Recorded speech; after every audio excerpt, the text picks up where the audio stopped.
আসসালামু আলাইকুম। আজকে আপনাদের দেখাবো কিভাবে উইন্ডোজ পেন ড্রাইভে বুটেবল করতে হয়। তো এর জন্য ফার্স্টে আপনাদের উইন্ডোজটা ডাউনলোড করে নিতে হবে। আইএসও ফাইল, দেখুন যে একটা লিঙ্ক আছে, আমি এখান থেকে ডাউনলোড করি উইন্ডোজ। দেন অপারেটিং সিস্টেম, দেন এখান থেকে আপনার উইন্ডোজ 10, 11 আপনার যেটাই লাগবে এটা ডাউনলোড করবেন। লিঙ্কের ভিতরে আসার পরে নিচে চলে যাবেন। নিচে যাওয়ার পর এখানে দেখেন ডাউনলোড লেখা আছে, ডাউনলোড 60 বিট, ডাউনলোডে দিবেন। কিছুক্ষণ পরে অটোমেটিক ডাউনলোড হবে। দেখেন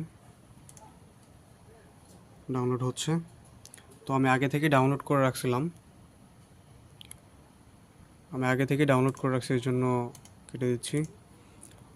দেখেন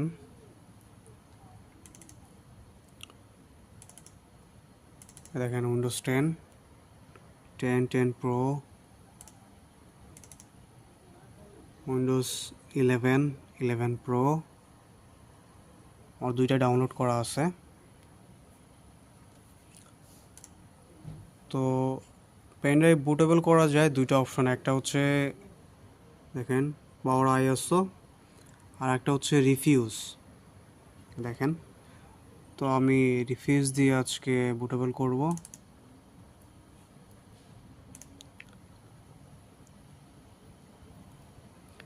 দেখেন আমার পেন ড্রাইভটা, এটা হচ্ছে পেন ড্রাইভ 32 গিগাবাইট। এখান থেকে সিলেক্ট করে দিবেন, ডাবল ক্লিক করবেন। ডাবল ক্লিক করলে ফাইল ওপেন হবে। দেন যেখানে আইএসও ফাইলটা আছে ওই ফোল্ডারে যাবেন, আইএসও ফাইলটা ক্লিক করবেন, দেন ওপেন করবেন।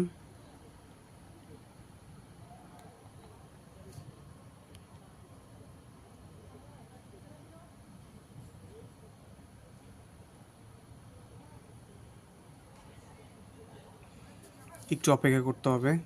দেখেন স্ক্যানিং ইমেজ,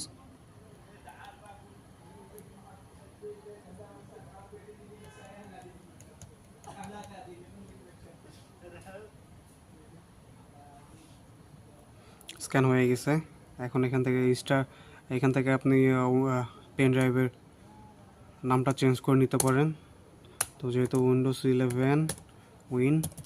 11 প্রো,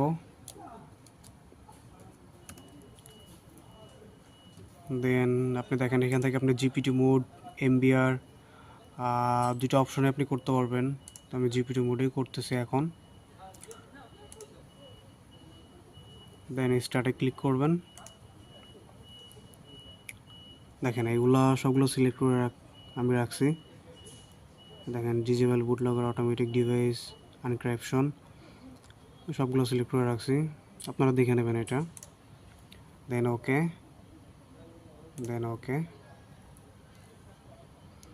তো একটা জিনিস খেয়াল রাখবেন, আপনাদের পেন ড্রাইভে যদি কোনো ফাইল থাকে আপনার ওটা আগে ব্যাকআপ করে রাখবেন। পেন ড্রাইভে উইন্ডোজ বুটেবল করলে পেন ড্রাইভে আগে যা ফাইল থাকে সবগুলা ডিলিট হয়ে যায়, ফরম্যাট হয়ে যায় অটোমেটিক। তো এর জন্য যদি কোনো ফাইল থাকে তাহলে ওটা ব্যাকআপ করে রাখবেন অন্য কোথাও। 10 থেকে 15 মিনিট অপেক্ষা করতে হবে 10 থেকে 15 মিনিট।